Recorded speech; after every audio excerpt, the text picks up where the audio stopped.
Hello guys! Welcome back to my channel. It's me again, Janice.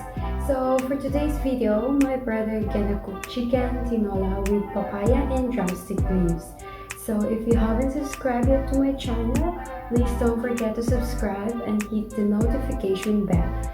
And let's begin!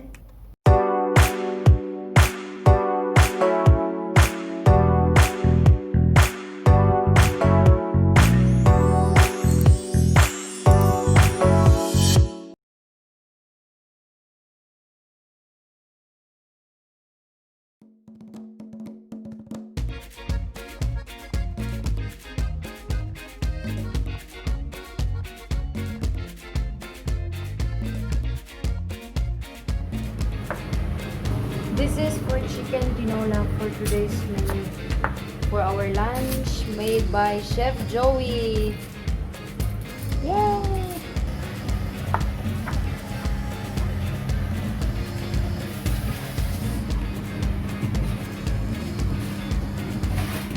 Chicken tinola. This is authentic Filipino. We have tomato, raw papaya, spring onions, ginger, onion, chicken, and lemongrass.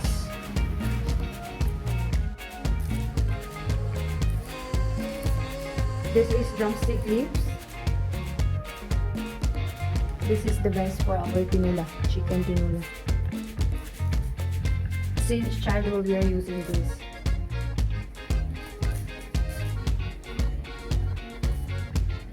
So we are ready for cooking. The all ingredients is already complete. Let's begin. Hi, Chef. Hi guys.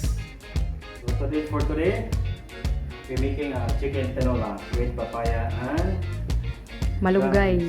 Drumstick leaves malunggay. Okay, balik. First, heat the pot.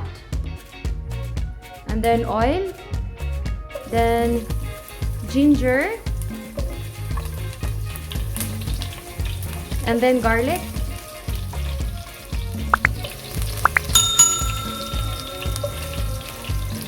so let's mix, and then onions.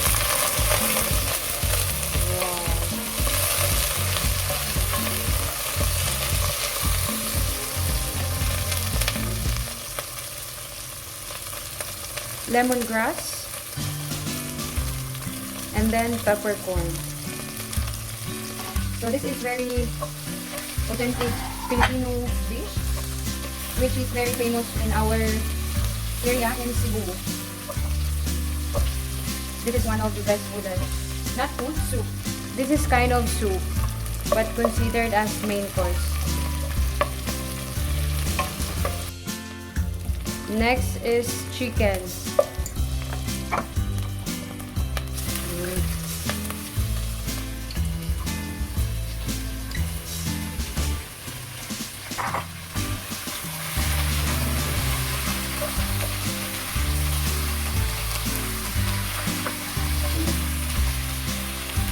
And then you can cover until the chicken will seared each both sides. And then just mix.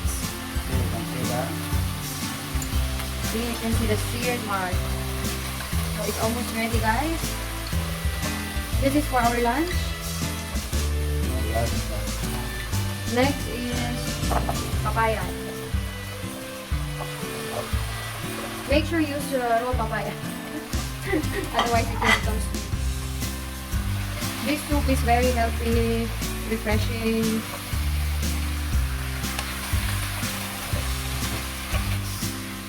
So let's mix. Wow, it smells so good. Now we add the what? We add the stock. Chicken stock. Chicken stock.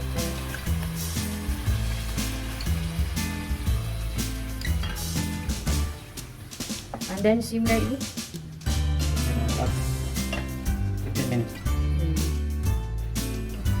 Oh! Wow.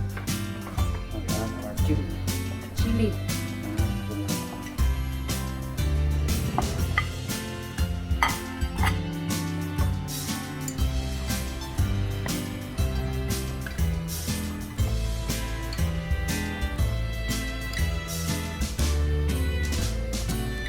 Salt. You add some salt.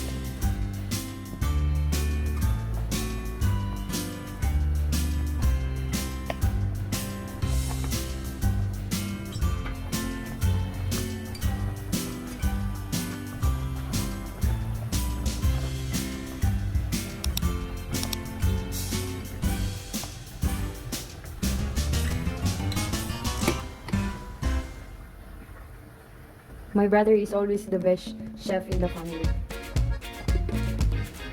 So he was a Japanese specialist, steakhouse, what else?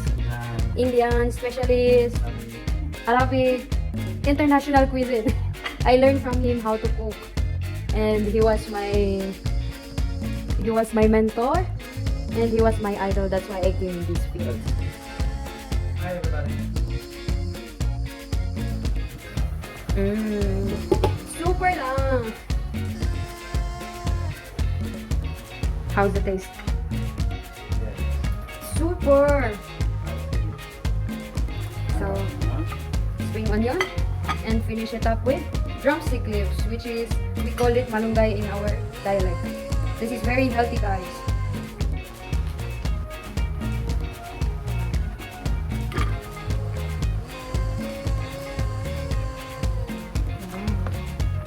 Now, turn off. So now switched off, and then leave it for a minute until the drumstick leaves will cook.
So that's it, guys, for today's video. And thank you so much to my brother for show up this cooking show and sharing his ideas how to cook chicken tinola.